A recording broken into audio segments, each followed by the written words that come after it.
Hey everybody, it's Sean Duhamel from Mass Retirees. Welcome to Facebook Friday. I'm going to try something a little bit different today. I'm actually outside of the Massachusetts State House right now, sitting right next to the Firefighters Memorial. Nice spot for a July afternoon. So I wanted to mix it up a little bit and just talk a little bit about what's been going on this week, both on the Social Security windfall issue as well as retiree health insurance. Let me start off with the health insurance piece. As we indicated last week, we had 9 association bills up for a public hearing just yesterday, just right inside this building over here. Frank Valeri and myself testified on the bills. We led off the hearing. Frank talked about the need to increase the basic life insurance for state retirees from the current $5,000 up to a $10,000 benefit. And you know we've been chasing this for a long time now, and we really want to get it done.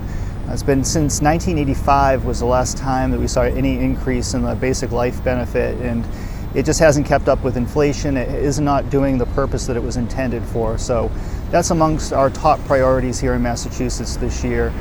The other big issue that we're working on, of course, is the wide variety of healthcare legislation that our association is sponsoring, along with the variety of public employee unions. And our focus there is to try to get our arms around the affordability issue. You know, we have great insurance here in Massachusetts, really second to none. If you think about it, people from all over the world come to Massachusetts for their health care, and there's a reason for that. It's the best that you can get, no matter how wealthy you might be. You come to Boston for your health care, but there's a cost to that, and we understand that there's a cost to it. But there's also a matter of fairness and a matter of making sure that these benefits remain high quality and affordable for everybody, not just the wealthy, not just for people who work in the private sector and happen to have a high paying job, but for everybody. And that's our focus, particularly when it comes to the non-Medicare retirees. We know that you're getting squeezed every step of the way. So we had a good hearing yesterday. Our testimony was well received by the committee chairman and the committee members. State Representative Jerry Paracella from Beverly is the House chairman, and State Senator Mike Brady from Brockton is the Senate chairman. And we'll be working with the committee members and staff over the next several weeks and months as they grapple with a wide variety of healthcare issues. Now, the other thing I want to spend a few minutes talking about is really the issue of the day, or of the year, of the decade, and that's the reform of the windfall elimination provision under Social Security.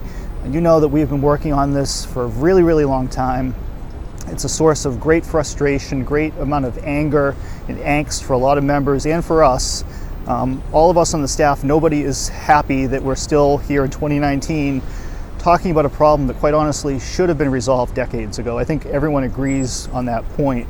And here we are, it's toward the end of July, and we're hoping to get some legislation out of Congress soon. Now, the reason why I bring this up is twofold, and I want to mention a call I had yesterday.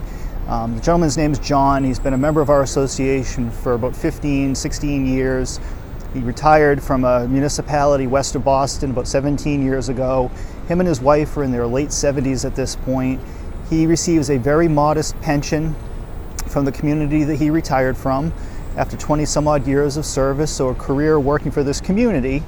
And you know, he retired at a time when salaries and the benefits that came as a result were pretty modest, and he gets a small Social Security benefit from time that he worked in the private sector. But unfortunately, because of the WEP, that Social Security benefit is virtually cut in half. And as time's gone on, and as him and his wife have gotten up there in age, you know, I don't need to explain to you the difficulties of being a retiree, and the longer the time goes on, the pension and the Social Security benefit, if you're lucky enough to get one, just don't keep up with inflation anymore.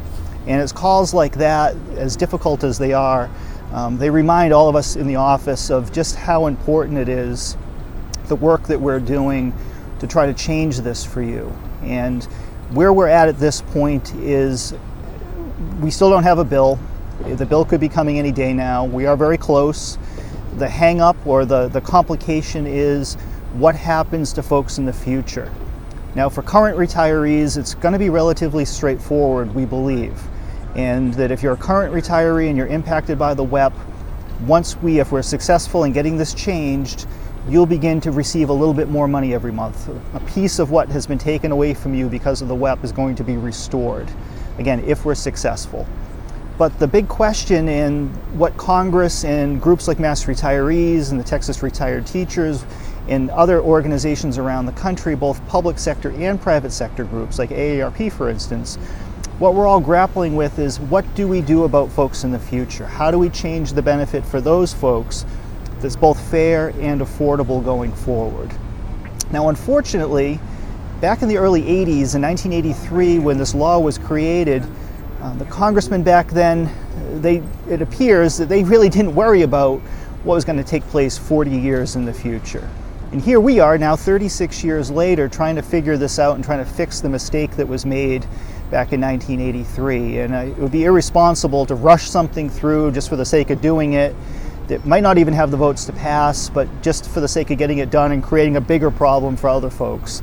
I don't think any of us want to do that as much as we want to get this thing taken care of. So that's the update for today. I'm hoping that very soon I'll be able to speak specifically about a new bill. We are in contact with Congressman Richie Neal's office every single day. I spoke with his staff and Frank Valeri and Bill Reary and myself just yesterday. We were on the phone with his staff talking about the ins and outs of this. And our message to them is, as much as we want to get this done, it's important that we do it right and that we take the care to make sure that whatever bill is released by Congressman Neal has the support to get through the House of Representatives, has the support to get through the U.S. Senate and onto the President's desk, and finally, hopefully, we can resolve this issue. So keep the faith. If you are impacted by this, as soon as we have more information, we're going to get it out to you every way we can. But we appreciate your support, and most of all, we appreciate your patience.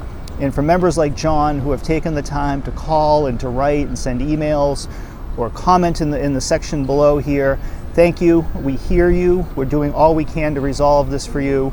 And we just understand how difficult it is. So with that, I know it's a beautiful day here in Boston. Enjoy the summer, enjoy it while it lasts, and we will talk to you again real soon.